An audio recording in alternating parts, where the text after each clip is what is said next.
me gustaría que me acompañaran en el escenario Javier Bardají, consejero delegado de Tresmedia, María Paula Chiesi, vicepresidenta de Chiesi, si podéis ir subiendo, Loreto Ordóñez, CEO de Engie, Jorge Lanza, CEO de Exolum, Víctor López Barrantes, CEO de Entete Data y Ángel Pérez Ajenjo, fundador y socio director de Trascender.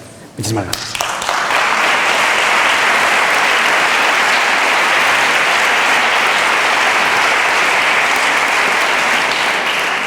Bueno, una representación más buena de sectores, de compromisos, ¿no? Y muchos temas, ¿no? Nos ha trasladado María y antes también Fernando para que vosotros que tenéis una visión y que estáis teniendo sobre vuestra mesa todos estos temas a la vez, ¿no? Los que comentaban, regulación, precios, cadena de valor, geopolítica y sostenibilidad, ¿no? Cómo cuadra todo esto y cómo lo veis vosotros desde esa parte de arriba. La primera pregunta, ¿no? Se voy a dirigir a María Paula. We are going to switch to English. No? I'm going to ask you the first question in English because Chiesi has 90 years of history. 30 here. Vosotros tenéis 90 años o 30 años aquí en España, ¿no? Veis esos 30 años el año que viene aquí en España. Por supuesto, habéis avanzado mucho integrando la sostenibilidad, sobre todo hablando de estos conceptos de responsabilidad corporativa y con nuestra visión de valores compartidos y una consideración de una dimensión que ahora es parte de la ESG. ¿Cómo ha sido este camino para el equipo de gestión en este tipo de proceso, el poner este punto sobre la mesa, el de materialidad y sostenibilidad? Muchísimas gracias por tenerme aquí con todos ustedes a día de hoy. Estoy muy contenta de estar aquí, sobre todo en Madrid en particular, no solamente en España. Creo que nuestra historia en sostenibilidad es una evolución y una revolución a la vez. Una evolución porque se basó en los valores tradicionales de nuestra empresa, que sigue siendo una empresa familiar, valores de cuidado de las personas, de los pacientes, cuidado del entorno, del medio ambiente, el valor de la ética, de la integridad. Pero también fue una revolución porque decidimos en su momento traer a las partes implicadas, tanto internas como externas, a la toma de decisiones empresariales, y su perspectiva se incluyó en la toma de decisiones empresariales, y esto cambió de manera completa la perspectiva de la empresa. Eso es lo que nosotros llamamos valores compartidos. Lo que hacemos es escuchar las perspectivas de todas las partes implicadas con el negocio y con el desarrollo del mismo. Así que, en ese sentido, reafirmamos el papel social que juegan todos los negocios. Hicimos esta evolución y revolución gracias también a nuestra dirección y la implicación y el compromiso que tuvo todo el mundo en ese momento, pero a la vez la alta dirección estaba intentando asegurarse de que creían y que aseguraban un compromiso, y esto fue absolutamente esencial para poner en marcha esta trayectoria que hemos empezado hace ya 10 años.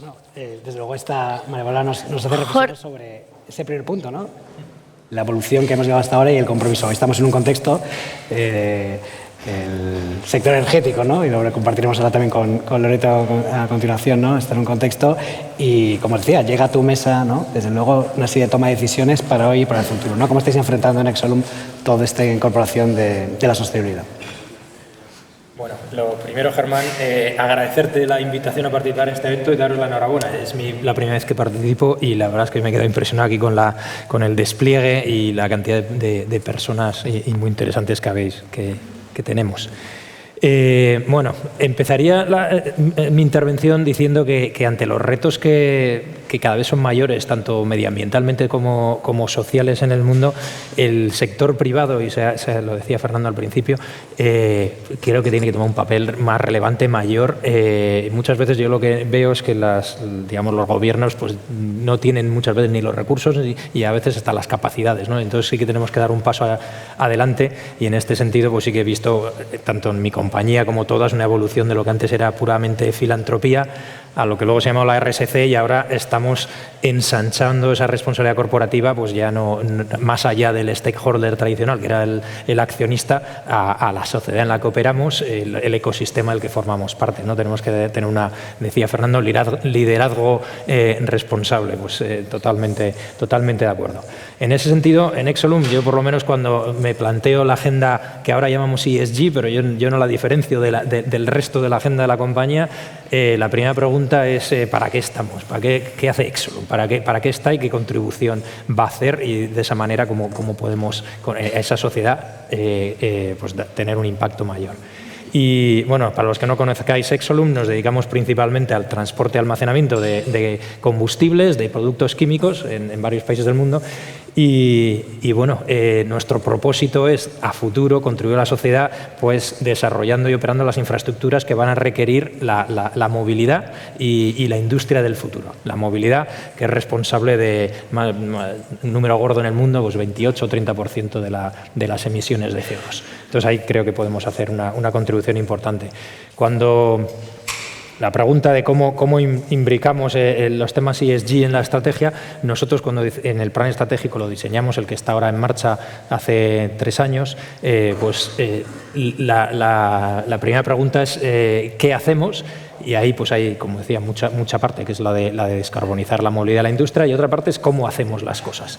Yo cuando hablo de la estrategia siempre es el qué y el cómo, y les pongo en el mismo plano. Y en el cómo va pues cómo tratamos al medio ambiente en nuestras operaciones, cómo nos tratamos a nosotros mismos, pues temas pues de seguridad, que en el mundo de la energía manejamos productos que son peligrosos, hay que hacerlo de manera responsable, cómo nos tratamos pues la salud mental de los empleados, cómo creamos una cultura inclusiva, cómo nos tratamos con nuestros stakeholders, más allá, como digo, de los accionistas, y la gobernanza para asegurar que esto se lleva así. O sea, todo ese cómo es lo que ahora llamamos ESG, pero que es para mí parte de la misma estrategia, como que es los elementos que contribuyen a que la estrategia tradicional, el qué vamos a hacer, qué negocios se lleva a cabo con éxito. Y bueno, un poco por la intervención, para lo que pueda servir para otras compañías, tratando de responder a la pregunta ¿qué hemos hecho para que realmente cale estos elementos ESG del cómo? Pues decir que varios elementos que destacaría. En primer lugar, una cosa que sí que recomiendo es el utilizar un framework o una agencia de rating de estas que hay de sostenibilidad, que hay muchas, que si me da igual cuál, el Dow Jones, el Sustainalytics, EcoVadis, etcétera, las ODS de la ONU. Creo que ayuda mucho a disciplinar a la organización, a tocar temas que muchas veces, si no, se te olvidan. No son perfectas, porque vemos compañías que utilizan muchas agencias de rating, pero tienen resultados muy dispares según qué agencia, pero sí que ayudan a que tú tengas tu marco de referencia de cómo estás respecto a los demás. Ponerse objetivos claros, que lo que se mencionaba antes, no en todos. Yo creo que hay que saber elegir dónde tiene impacto la compañía, dónde vas a contribuir tú más a esa agenda ESG, y luego ya poco a poco pues vas incorporando más. Lo que nos ayuda esta agencia rating y el tratar de mejorar en eso es que hemos tenido que dedicar recursos dedicados a cosas que antes no dedicábamos. Antes, pues a ratos libres llevamos la agenda de diversidad y entonces pues traccionaba lo que traccionaba. Ahora que tenemos una persona dedicada, pues eso, y lo mismo por reducción de CO2 o tantos otros temas, compliance, que antes no teníamos, pues creo que es importante dedicar recursos, como todo siempre en la vida, dedicados, ¿no?, a ratos libres. Otro elemento que funciona muy bien es el apoyarte en asociaciones, y una de las razones por las que nosotros estamos aquí en Forética es para poder aprender de otras compañías y compartir experiencias. En España, una que a mí me gusta mucho es CEO por la Diversidad, que la impulsa ADECO, y pues una agenda que muchas veces es como un poco soft y es como le meto mano, que no sea solo como lo políticamente correcto, pues te dan herramientas para realmente embeberlo. mucha formación también y comunicación interna de los por qué se hace esto. La agenda ESG muchas veces parece que es como cosmético, y no, como decías antes, es valor, que genera valor para el negocio, pero hay que explicarlo bien y para que cale. Pues nosotros en los cursos de liderazgo que hacemos para todos nuestros managers, ahí tenemos módulos de todos estos elementos ESG. Y luego el consejo, ya por acabar la intervención, creo que bueno, en nuestra compañía lo que ha sido un impulso diferencial es el crear un comité ya de sostenibilidad, que antes llevábamos las cosas como pensábamos, pero ahora cuando ya tienes al consejo realmente supervisando e impulsando, pues enseguida las cosas traccionan mucho más, ¿no? Entonces hay elementos ahí que hemos ido haciendo a lo largo de estos años que yo creo que van en la línea de impulsar el ESG, pero que, como yo llamo, es simplemente una parte más de la estrategia necesaria para que lo que tenemos que hacer lo hagamos bien. Loreto Ordóñez de Engie, bueno, vosotros sí hay una agenda que tenéis clara de acción, ¿no? Que es la agenda, desde luego, de sostenibilidad integrada, la dimensión de vuestra compañía global, ¿no? Es impresionante, ¿no? Son 97.000 empleados a nivel global, creo que 1.700, ¿no? En España ya más de 25 años, ¿no? También una empresa con mucho recorrido aquí y con una responsabilidad también, ¿no? De trasladar rápidamente el ámbito de renovables y ayudar, ¿no? A muchas empresas, a muchas organizaciones, a muchas personas también a descarbonizarse, ¿no? ¿Cuáles son las iniciativas, ¿no? Que muchas son globales, otras más locales que estáis ahora mismo desarrollando?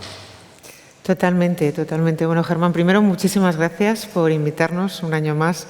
Después, enhorabuena, porque lo comentabais al principio, no es fácil que una asociación llegue a los 25 años. Yo creo que eso dice mucho del propósito de la misma, de que el propósito realmente es importante y cada día más se pone en valor, pero también dice mucho del corazón que hay detrás, ¿no? Dice mucho de lo que tú comentabas de pasión, del engagement de la gente y demás. Por lo tanto, enhorabuena en la parte de liderazgo que te toca. Yo creo que efectivamente le pones mucho corazón y mucha pasión al tema.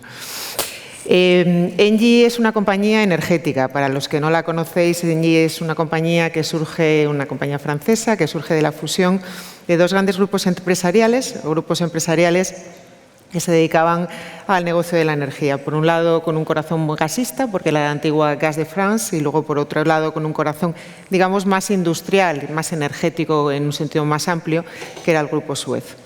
Bueno, pues la compañía hace un reposicionamiento estratégico, un poco en línea con esa reflexión estratégica que Jorge comentaba, y se plantea que quiere ser de mayor, y básicamente lo que dice que quiere ser de mayor es una compañía que sea líder en algo que consideramos muy relevante, que es la lucha contra el cambio climático y, por tanto, líder en transición energética.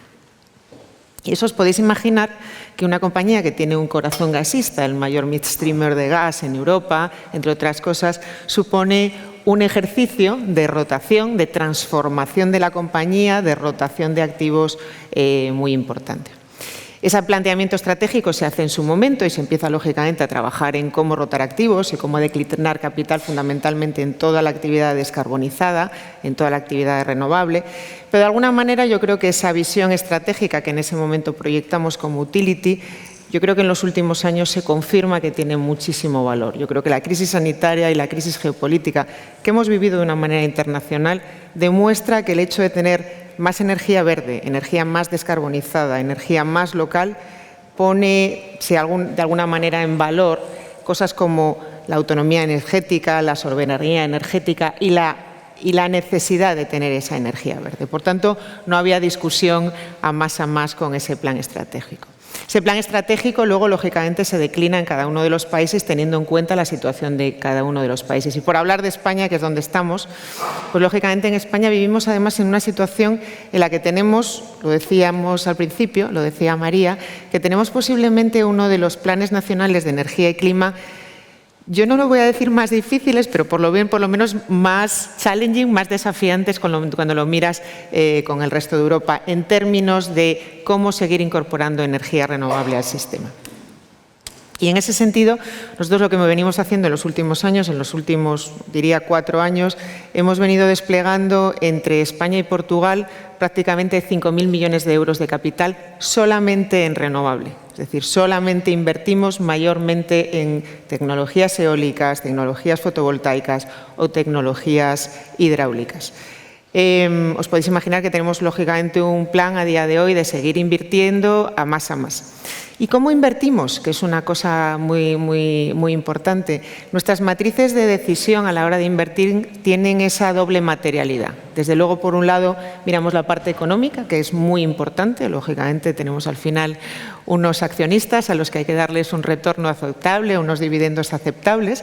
Pero luego la otra parte muy importante, y tiene prácticamente el mismo peso dentro de la ecuación en la toma de decisiones, es todos los aspectos que tienen que ver con ESG, pero sobre todo toda la parte medioambiental. Nuestras decisiones de inversión, entre otras cosas, por ejemplo, el último parque que estamos a día de hoy construyendo, pasan por cuántas toneladas de CO2 soy capaz de evitar con ese parque en esa zona, para daros un poco de la idea de dónde estamos a día de hoy.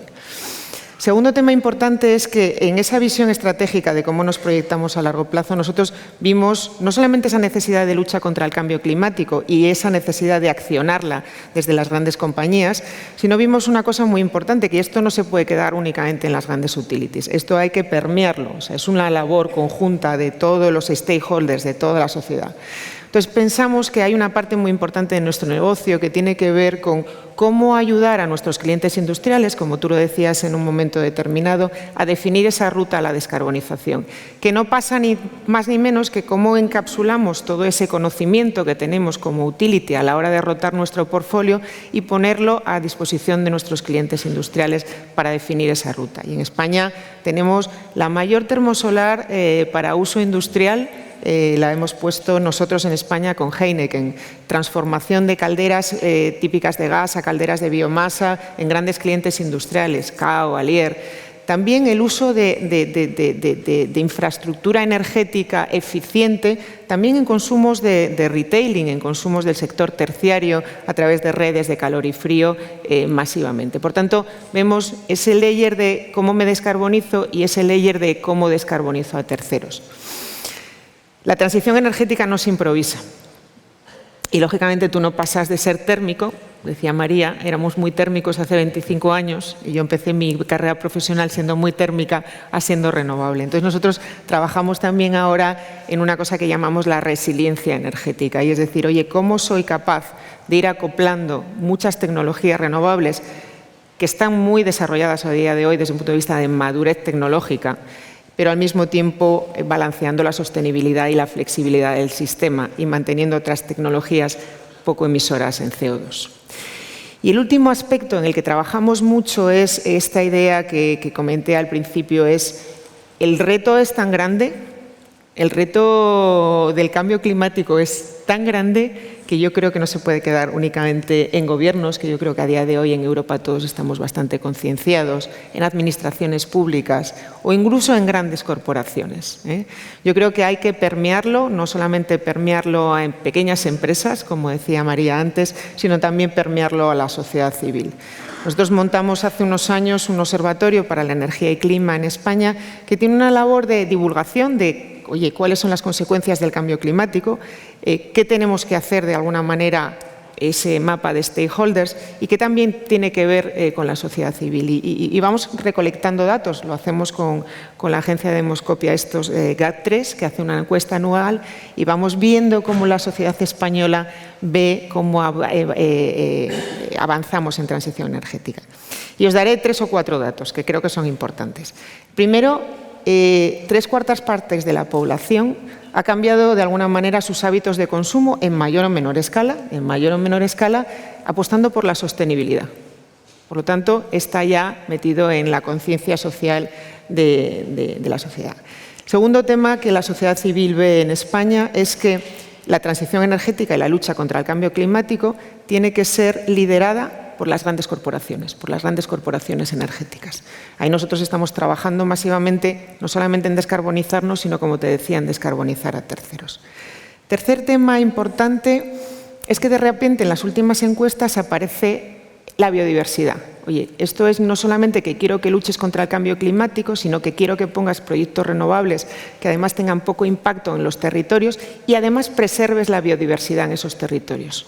Por tanto, es un tema que hace un pop-up de alguna manera muy relevante a la hora de desarrollar proyectos. Y cuarto, y me parece un tema muy interesante, sobre todo para las compañías energéticas, es que a la sociedad civil en España le gusta lo renovable. Le gusta lo renovable y pone un ranking en lo renovable. Le gusta primero lo fotovoltaico, pero también le gusta bastante lo eólico. Con lo cual, a la hora de tramitar proyectos y a la hora de acometer esa ambición de ese Plan Nacional de Energía y Clima, bueno, pues hay un cierto entendimiento con la sociedad civil que también te ayuda a desarrollar ese tipo de proyectos. Así que, como te digo, muy activos en todas las capas. Perfecto, Ángel. Tú ves también, ¿no?, aparte del sector energético, empresas de muchos sectores, reuniones con CEOs, y quizá nos puedes decir, decíamos era el momento, ¿no? Estamos el vaso medio lleno, vaso medio vacío. Intuyo que tú apuestas porque es un momento para aumentar la ambición, ¿no? Sobre todo algunas empresas que todavía, no como las que tenemos aquí, tienen que acelerar algo más, ¿no?, en los pasos, ¿no? Clarísimo. Muchas gracias, Germán. Felicidades Forética y gracias por pensar en nosotros para estar aquí. Sí, ¿es el momento de que la sostenibilidad esté en lo más alto de los comités de decisión? Sí, pero yo antes voy a hacer un pequeño toque para poner en valor toda la gente que lleva trabajando en sostenibilidad muchos años cuando esto no estaba en los comités de dirección y era el patito feo. Y era un centro de coste y aquello era, pues como se dice mucho, ir contracorriente. Porque hoy llegamos aquí porque ha habido mucha gente que cuando no se valoraba ha trabajado en sostenibilidad concienzudamente y nos ha llevado aquí. ¿Por qué creo? Yo veo el vaso medio lleno, soy optimista de serie, y nosotros también, en Transcender en general. ¿Por qué es el momento de que esto llegue al comité de dirección? Yo creo que todos los que estáis aquí sentados en la mesa y muchos de los que estáis aquí no os pagan por el plan trimestral de ventas ni por la reducción de costes de los próximos 6 meses, aunque eso duele y es urgente y pasa todos los días. Estáis aquí para generar valor para la compañía. Y en la ecuación de la generación de valor de una compañía, la sostenibilidad nunca ha tenido más papeletas. Y ya me podría callar, ¿no? O sea, y es así. Entonces, si tú quieres hacer bien tu trabajo, si no lo estás haciendo con la sostenibilidad, estás jugando pues mal el partido, no estás entendiendo el juego. Por poner 5 o 6 variables por las que estas es importante. Hoy la sostenibilidad es casi una licencia para operar. Ya lo veremos, no vamos a entrar aquí en los acrónimos y a ponernos a llorar con la regulación, pero es un hecho que el reporte y la regulación va a obligar a subir el nivel. Punto. Y como decía María antes, estamos contentos con eso porque sube el nivel medio y eso es algo que necesitamos, porque no todos están allá afuera igual de convencidos que estamos nosotros. Primer punto. Más de 50.000 empresas que reportan en Europa, etcétera, etcétera. Segundo, ya estáis incorporando la gestión de riesgos climáticos, físicos y de derechos humanos en vuestro mapa de riesgos. Eso antes no pasaba. Ahora hay que incorporar a los business plan qué escenarios tengo en función de lo que pueda pasar con mis riesgos climáticos y físicos. Hace 4 o 5 años aquí no había mucha gente que esto lo estuviera haciendo y sabíamos cómo lo estábamos haciendo. Refuerzas lo que tienes que hacer en una compañía. Otro más. Esto interesa a los financieros. Esto es una maravilla. O sea, comparado con hace unos años cuando la sostenibilidad era un centro de coste, hoy los directores financieros quieren saber de sostenibilidad, incluso quieren que les reporte el grupo de sostenibilidad porque ven los beneficios. Eso es un avance que yo creo que no nos imaginábamos hace unos años. Ha sido muy interesante antes, hablando con María Paola, hablando de que sus champions, alguno de sus grandes champions en sostenibilidad era Procurement and Finance, ¿right? O sea, que afortunadamente estamos encontrando mucha gente que hace todo esto, ¿no? y que le importa. La responsabilidad empresarial sobre la cadena de valor, ya la hemos dicho, qué pasa con los proveedores y yo creo que va más allá de qué pasa con el Scope 3, aunque sea más del 90% en general. Podemos hablar un poquito más de todo esto. La parte de talento, creo que alguien hablará después, el que puede elegir va a elegir una empresa que tenga un propósito de verdad y que tenga un plan de sostenibilidad que no sea postureo, pues por supuesto que sí, y eso vuelve a ser vuestra responsabilidad, ¿no? Y por último, y por supuesto que no menos importante, es que empieza a haber ventajas competitivas en productos y servicios. Lo acabamos de oír en un sector concreto. Esto es mucho más abundante ya en B2B, eso es lo que vemos nosotros, pero esto está llegando al B2C. Y otra vez, no aprovechar esto, pues va a ser una pérdida de tiempo. ¿Qué pasa? Pues que tampoco podemos obviar que la sostenibilidad en un comité de dirección, en un consejo o para un CEO complica la vida. O sea, tampoco vamos a decir que esto es un jardín de rosas, ¿no? Pero aún así no utilizarlo es un error. Termino. Nosotros, para ver cómo se posicionan las empresas para hacer estas cosas, vemos que hablamos mucho de una escalera de la sostenibilidad y el impacto. Hay un primer nivel de cumplimiento en el que las empresas tienen que hacer pues, lo mínimo que hace falta y que no tiene que ser aburrido ni un marrón, aunque sea recoger el Scope 3 o perseguir a la gente para hacer informes de sostenibilidad. Ahí hay un valor añadido y hay que verlo como tal. La mayor parte de las empresas en España hoy están en un segundo nivel de compromiso. Objetivos de sostenibilidad, cuadros de mando, hacerlo público, todas las empresas del IBEX, mucho más en aspectos ambientales. En nuestros informes últimos, todas las empresas del IBEX, muchísimas de las que estáis aquí, tenéis objetivos ambientales y un poco menos, pero más del 90% ya que podemos ver objetivos sociales de lo que estáis haciendo. Esta es la mejora de la gestión desde la sostenibilidad. A nosotros que nos gusta, somos una consultora que solo hace sostenibilidad e impacto. Nosotros trabajamos para tratar de llegar al tercer peldaño, es decir, ¿cuál es el efecto que genera una compañía? ¿Cuál es el outcome? ¿Qué pasa con esta sostenibilidad que hago? ¿Cómo mido el impacto que genero?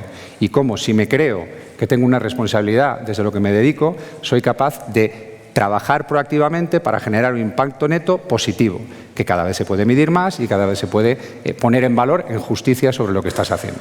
Así que bueno, yo creo que aquí es hablar para los convertidos. Sin la sostenibilidad no estamos siendo inteligentes para llevar temas importantes en los comités de dirección. Y Víctor, hemos oído, ¿no?, el sector energético como un aliado de la sostenibilidad, el sector tecnológico, desde luego, sobre todo en los últimos años estamos viendo, ¿no?, desde luego, la capacidad que va a tener y que está teniendo de acelerar muchos de los proyectos, ¿no? ¿Cómo estás viviendo tú todo este desarrollo, primero internamente dentro de NTT Data? Pues, en primer lugar, gracias y enhorabuena, ¿no? Estamos aquí celebrando los primeros 25 años, a ver cuántas veces venimos a celebrar los 25 años.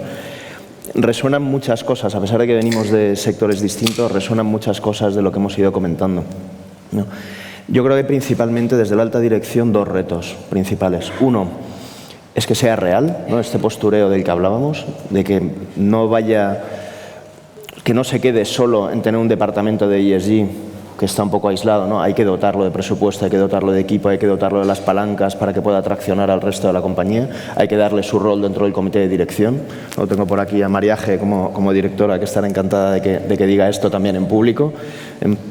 Y luego es que permee a toda la organización. Es decir, no se puede quedar tampoco en 4 párrafos de la memoria financiera o en 4 minutos en un vídeo corporativo o en asistir a eventos de este tipo, que lo hacemos encantados, ¿no? Pero es más en el día a día. Porque esto además, al final, de forma egoísta, también supone una ventaja competitiva, ¿no?, como comentaba Ángel.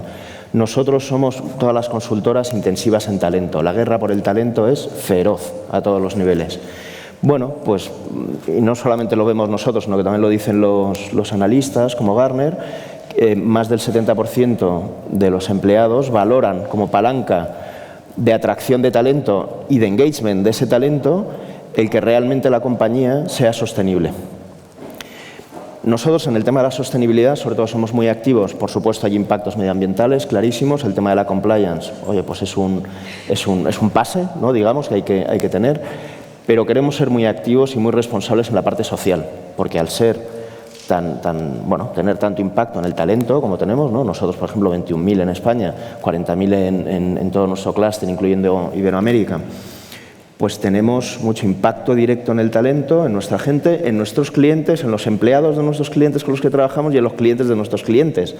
Con lo cual, no nos podemos quedar en ese lavado de cara, en esa conciencia tranquila de que, bueno, yo ya he dicho que hago esto, tal.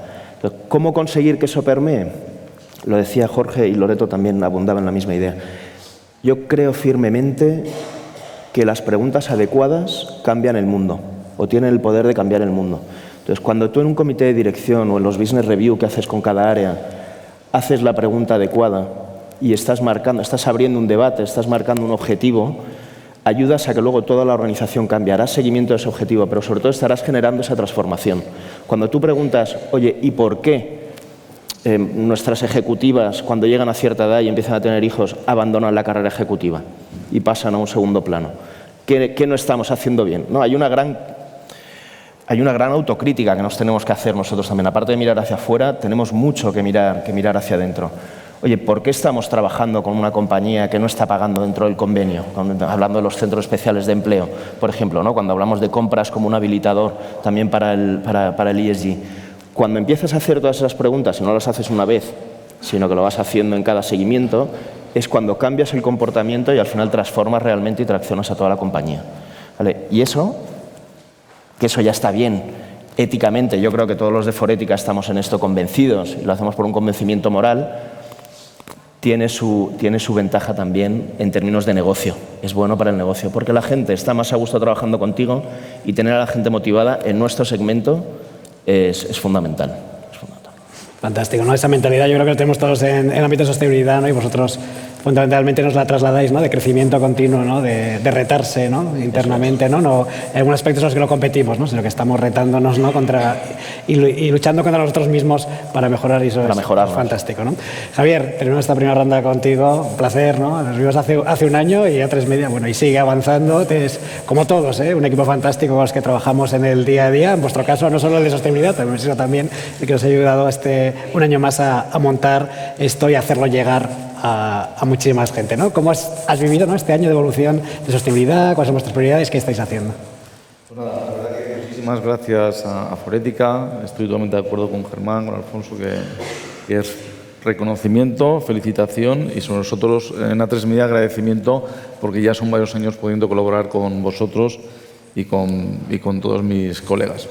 Quizás a mí lo que me toca, que además soy el último, complementar un poco las cosas que han dicho los demás. Y quizás de lo que yo tengo que hablar, como también hablé el año pasado en los criterios ESG, es de la sostenibilidad social, que quizás es la S que más específicamente apela a los medios de comunicación y que es inherente, evidentemente, a nuestra actividad, ¿no?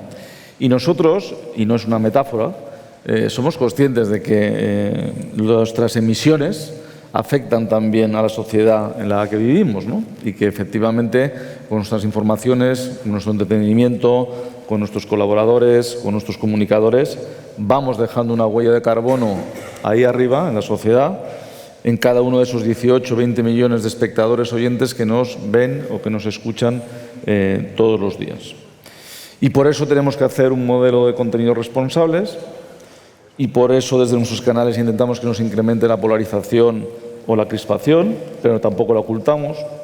Y por eso intentamos que nuestra información sea veraz y por eso intentamos tener un ejército de 700 periodistas, no estos sintéticos, sino auténticos, para que efectivamente garanticen que existe esa mediación y esa verificación. Y por eso pretendemos fomentar el juicio crítico en los espectadores y en nuestros clientes, para que el ciudadano forme sus propios criterios, convicciones, etc. Y por eso somos, en el fondo, generadores de confianza, que es lo que pretende, al final, desde el punto de vista del propósito de una compañía audiovisual o de contenidos, eso. A mí me parece que lo que está más en riesgo hoy, a nivel de civilización, cuando hablaba Germán precisamente de ese apretón de manos, el apretón de manos en el fondo es que uno tiene confianza con el que está dándole la mano al otro. Y si no hay confianza, el problema es que se pone en cuestión la evidencia y el testimonio. Y cuando no hay confianza, desconfiamos. Y cuando desconfiamos, es difícil que generemos espacios compartidos. Y eso no es poesía. Yo de las cosas que estoy como CEO más contento o motivado es, por ejemplo, cuando acabamos de recibir hace unos días como la revista Newsweek nos ha vuelto a destacar como la única empresa española en su ranking por sectores de las empresas más confiables del mundo en el sector de medios. Somos la única empresa española en el puesto 19 que aparece en ese ranking de los miles de grupos de comunicación, de entretenimiento e información que hay. Porque forma parte, evidentemente, de nuestro posicionamiento. Y yo estoy convencido de que va a haber solo dos tipos de medios o de plataformas de comunicación a corto, que son aquellos que son medios confiables y medios no confiables. Y ese va a ser el territorio que nos va a dividir a unos y otros. Pero es difícil hablar de medios si no hablamos del elefante que está en la habitación, que se llaman las redes sociales, que son los nuevos medios del siglo XXI. En la que yo creo que no le estamos dando la suficiente importancia. Es decir, yo creo que todos sabemos lo que están generando las redes sociales, que son posiblemente capaces de lo mejor y de muchas veces y muchísimas veces más de lo peor. Son medios de comunicación que han abdicado de ser editores, pero en el fondo suben al upfront sin ningún tipo de responsabilidad, todo sin ningún casi tipo de control. Nosotros somos editores, es decir, nos responsabilizamos de lo que subimos al upfront. de lo que pasa en nuestros platós, de lo que pasa en nuestros locutorios, de lo que pasa en nuestras propias plataformas digitales. Y el ejercicio de sostenibilidad social de las compañías tiene que ser de 360. Las empresas, como muchas hay aquí, B2B, pero sobre todo B2C, no nacen siendo anunciantes, son empresas. Y luego además tienen una actividad inherente en su actividad empresarial, una más, que es hacer su publicidad y anunciarse. Y nos tiene que apelar a nuestra responsabilidad saber que estamos financiando sistemas publicitarios que hoy por hoy no están haciendo las cosas bien. Y no están haciendo las cosas bien desde hace bastantes años. Y en la medida que nosotros no ponemos coto a eso, estamos contribuyendo a que no mejoren. Si efectivamente esas empresas o esas plataformas a nivel mundial viesen cuestionados las inversiones publicitarias, seguramente se sentirían impedidas a tener que hacer las cosas de otra forma. Yo solamente os pongo, porque quizás también soy periodista, algunos ejemplos. El Senado de Estados Unidos acusó al fundador de Meta, comillas, de tener las manos manchadas de sangre por los efectos de las redes sociales con los más jóvenes hace tan solo 3 meses en el Senado de los Estados Unidos. El mes pasado, ese mismo Senado de Estados Unidos admitió a trámite una demanda contra TikTok por la muerte de una niña de 10 años tras un reto viral. En julio, Meta pactó pagar una multa de 1.400 millones de dólares por el uso no autorizado de datos biométricos. En Estados Unidos, Meta recibió una demanda millonaria por inflar un 400% métricas publicitarias falsas. Y hasta LinkedIn acaba de ser multada por 6 millones de euros por lo mismo. La Unión Europea estudia condenar a Meta por 11.600 millones por abuso de posición dominante en el negocio de la publicidad online. También está siendo investigada por combatir la desinformación en las elecciones europeas recientes. En España, tras el desgraciado, por desgracia ya sabéis, asesinato de Mocejón, la Fiscalía ha tenido que hacer un llamamiento contra los sembradores de odio en las redes sociales. ¿El regulador está haciendo su trabajo? Sí. Pero como bien decían algunos de nuestros colegas aquí, la sociedad civil también tiene que hacer su trabajo. Y las empresas tenemos un papel fundamental, como empresas y como anunciantes, para intentar que mejore el entorno medioambiental, social que tenemos. Y es un poco el mensaje que yo quería, en el fondo, trasladar, porque yo sí que veo un gap cuando hablo entre CEOs y cuando eso baja a los directores de marketing y aplican sus planificaciones y sus mix de publicidad en sus medios, en sus presupuestos. Y yo no estoy pidiendo, de verdad lo digo, porque soy además, creo que como habéis dicho aquí, un converso, como todos vosotros, de la sostenibilidad. Es que creo que es un tema. Oye, el propio presidente del Gobierno, no sé si interesadamente o desinteresadamente, y además me parece que eso es un tema ya opinable, ha abierto un debate nacional.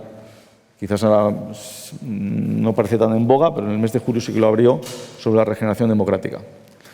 Y a mí la democracia me parece que efectivamente es muy importante, pero hay un tema prepolítico a la democracia que es la sostenibilidad social.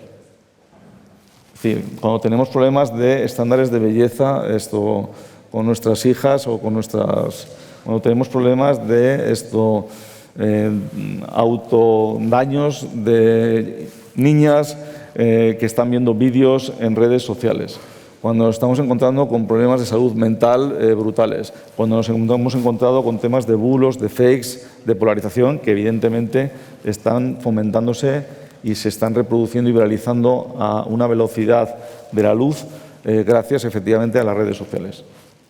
Pues tenemos también las empresas que pensar no solamente en esa sostenibilidad ambiental, sino en esa otra sostenibilidad social. Y esa simplemente es un poco la reflexión que luego, si da tiempo, podemos profundizar un poco más. Pues muchísimas gracias, Javier, ¿no? y además felicitaros por ese modelo, ¿no?, de responsable de contenidos, de promoción de la diversidad, del respeto, de poner límites, ¿no?, y trasladarnos a nosotros. Os voy a pedir bueno, una palabra que usamos mucho en sostenibilidad es adaptación, resiliencia, ¿no? Ya no, nos hemos pasado mucho de tiempo, así que quizá, ¿no? en este segundo turno, si tenéis un mensaje final, una reflexión final, y empezaba por ti, Javier, ¿no? Sobre cómo estás viendo, ¿no? O qué mensaje quieres dirigir, has lanzado alguno, ¿no? Si tienes alguno adicional, y igual para los otros en cuanto, ¿no? a ética, ¿no? vinculada, ¿no? a los nuevos desarrollos de sostenibilidad o el futuro del modelo energético de salud, ¿no? Ahora, I switch to English later and I ask you the question. Para terminar con María, con su último mensaje. Así que os pediría eso, ¿no? El mensaje ¿no?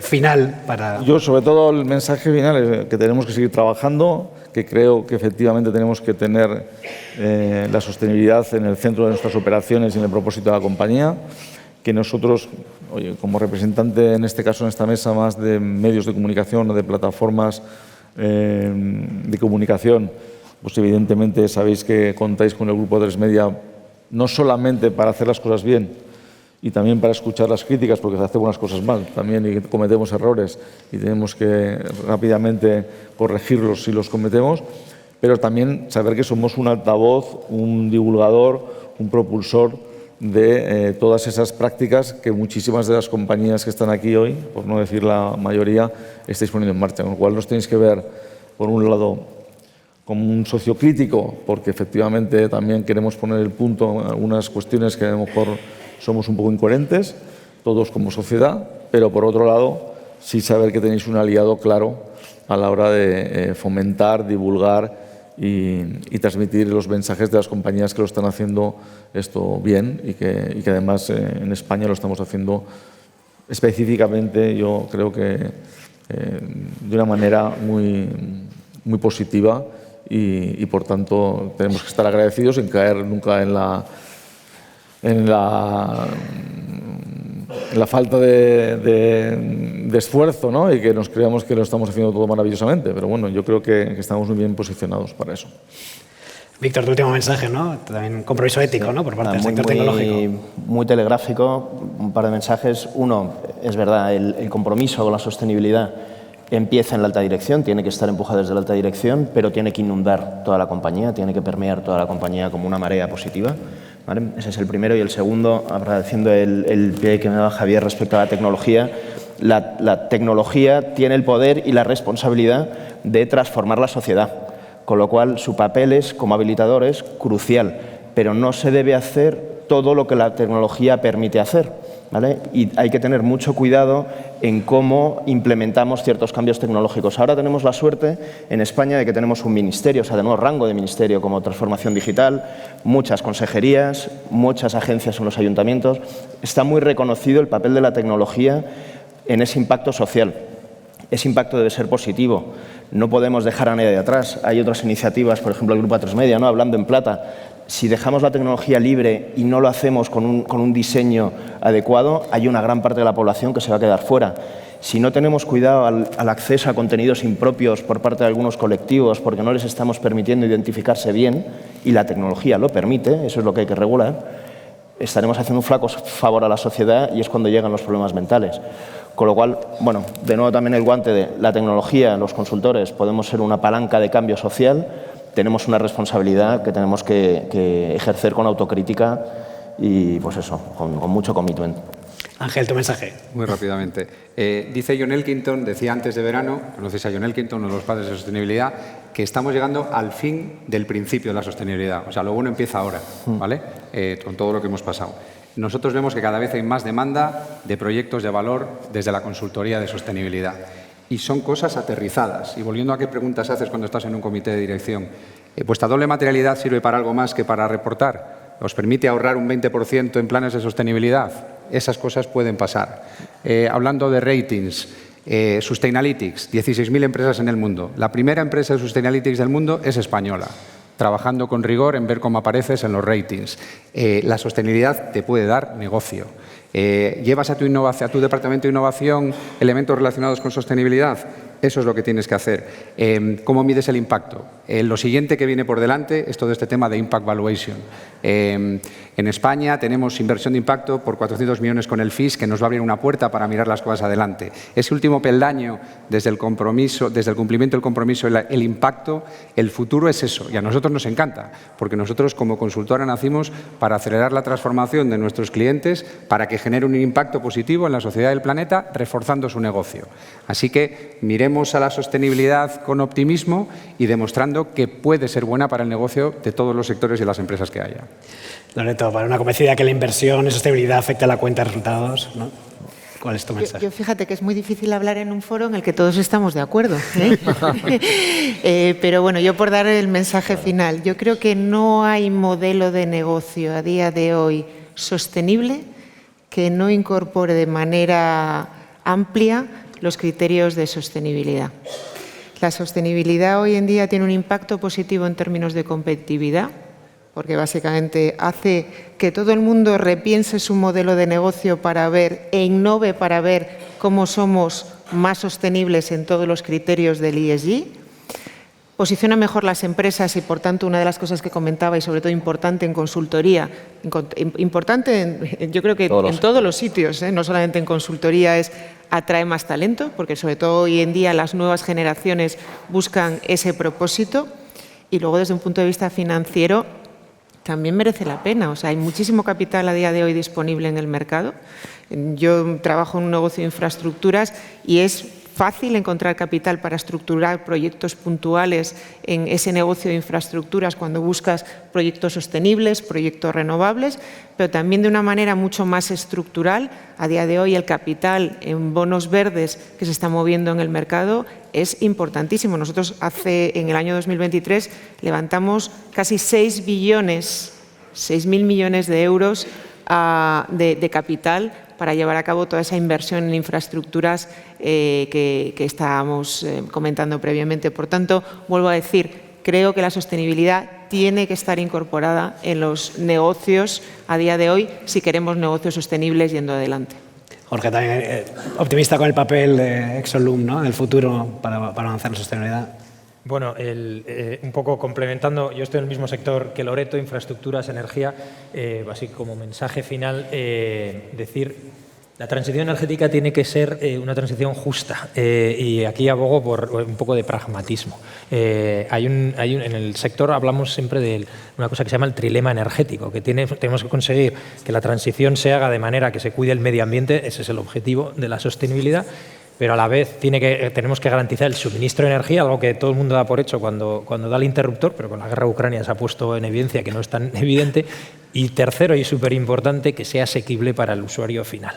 Entonces, ¿por qué lo digo? Porque ahí es donde está Exolum intentando jugar ese papel pragmático, es decir, vamos poco a poco a descarbonizar la movilidad, que en la tecnología no es evidente. Pensad en los barcos o en los aviones. No hay tecnología a día de hoy para electrificar y digamos, conseguir que no emitan.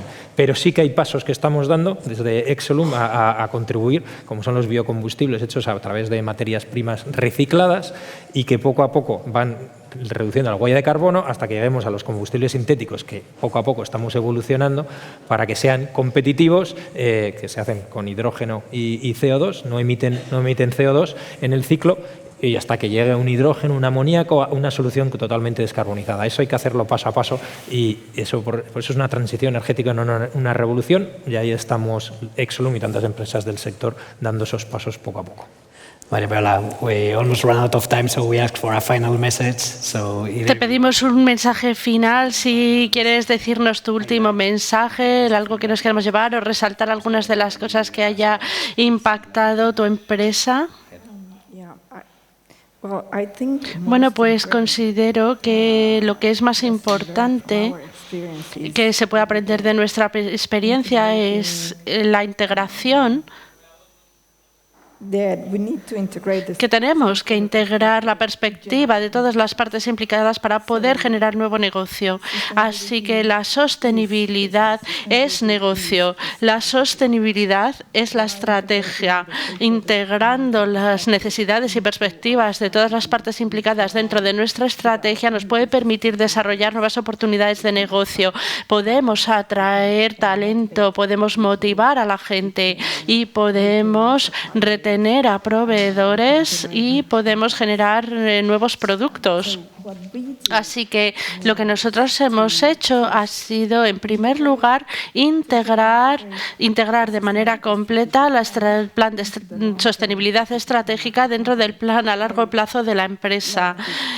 Yo fui la que lideré este proceso directamente y ahora tenemos un plan, una estrategia hasta el año 2035 que incluye todos los objetivos de sostenibilidad y un plan de acción relacionada con los mismos. Y la segunda cosa que llevamos a cabo este mismo año es bastante peculiar. Lo que hicimos fue fusionar las funciones de la sostenibilidad y de la estrategia, de tal manera que ahora tenemos una función corporativa que se llama Estrategia de Sostenibilidad y Crecimiento. Este es un cambio fundamental desde la perspectiva de la gobernanza. Y simplemente para dar un ejemplo de por qué esto es tan importante, hacer esta fusión entre sostenibilidad y estrategia. Somos una empresa farmacéutica, así que os estaréis preguntando por qué cumplir con los objetivos de llegar a la neutralidad en carbono es tan importante. Bueno, pues para nosotros es el objetivo principal en este momento y hemos hecho un compromiso de alcanzar esta neutralidad en el año 2035, que es dentro de nada. La cuestión es que el 90% de nuestras emisiones están en el alcance 3. El alcance 3 y el 80% de las mismas están vinculadas con el uso de nuestros productos porque contienen un propelente que es un gas de efecto invernadero. Así que, ¿por qué es tan importante que alcancemos esa neutralidad en las emisiones cuando tengamos cero emisiones? Por muchas motivos. Por un lado, las preferencias de los pacientes. Los pacientes no quieren elegir entre su salud o la salud medioambiental. A la vez, estos dispositivos inhaladores parasmáticos son esenciales para la salud del paciente. Así que tenemos que crear dispositivos que tampoco emitan CO2 o gases de efecto invernadero. Así que hemos empezado a invertir en la reingeniería de nuestros proyectos. Nos hemos gastado 350 millones de euros en los últimos 7 años para poder conseguir este objetivo.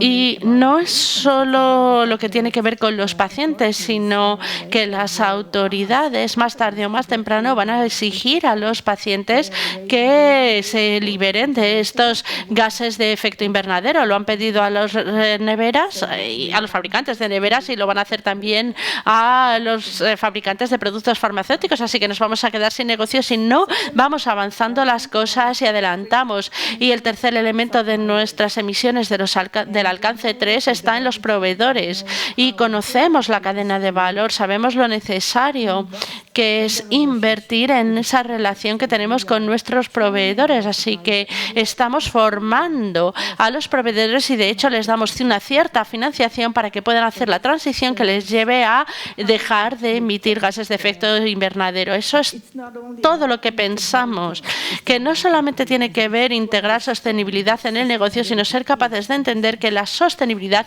es el negocio. Queríamos que cerraras, María, porque tú te reúnes con muchos presidentes y CEOs de compañías por todo el mundo y enseñarte también, ¿no?, cómo la comunidad va creciendo y las conversaciones que están teniendo, ¿no? Transición energética, uso de la tecnología, inversión en R&D, ¿no?, en desarrollo para llegar a productos más sostenibles. O quizá te ha sorprendido también el papel ¿no?, con Javier de los medios de comunicación, ¿no?, tan activo en la transmisión de estos ámbitos de la sostenibilidad. Si quieres, para cerrar tú, en tu último minuto, ¿qué destacarías de lo que has visto y a qué nos recomiendas para avanzar? Sí, muchas gracias. Ha sido muy interesante escucharos a todos desde las distintas perspectivas. Me ha gustado mucho lo que acabas de decir, de pues, que no quieres estar out of business, fuera. Entonces yo lo que digo pues a las empresas españolas que la sostenibilidad, y en concreto para mí lo más urgente es la lucha contra el cambio climático. Vais a escuchar a Johan Rockström, o sea, esto es una tragedia en la que estamos viviendo, que esto no es un tema de compliance, este es un tema de liderazgo, como se ha escuchado en este panel. ¿Por qué? Porque es que hay una gran oportunidad y si solo os quedáis en compliance, os estáis perdiendo la mejor parte, como se ha dicho en este panel. En España estamos viviendo de glorias pasadas. Hicimos muy bien el trabajo de renovables, va muy bien, pero no estamos haciendo nada en la electrificación del transporte de carretera.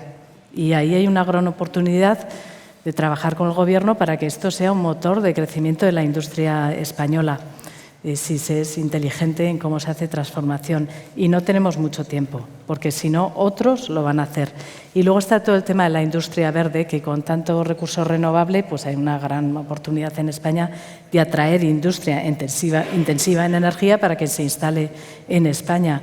Y está, como he dicho, es una cuestión de liderazgo y ver esa oportunidad. El papel del Gobierno es fundamental. Tiene que reducir las trabas burocráticas que no se han hablado, pero que son enormes aquí y en todas partes. Tiene que incentivar a que vengan estas industrias y tienen que apoyar a las SMIs, a las pequeñas y medianas empresas que no tienen ni idea ni por dónde empezar. Entonces, no se les puede poner unos compromisos sin tener un apoyo para enseñarles cómo hacerlo. El papel de los medios de comunicación pues, es fundamental como un agente pues, que divulgue una información veraz, porque en este mundo hay muchísima desinformación y uso de palabras con doble sentido para decir una cosa pero querer decir otra. Y en eso pues, yo te animo a que también en el tema de la transición energética tengáis bastante énfasis, porque al final bueno, sois referentes, ¿no? de la sociedad española que a través de vuestros medios están informados, porque sigan siendo también los medios que la mayor parte de la gente pues, escucha, ¿no? Así que os invito a Forética a dar un paso adelante en los próximos 25 años para seguir in the business con más liderazgo. Y bueno, podéis contar conmigo para ello. Gracias. Contamos con todos. Muchísimas gracias.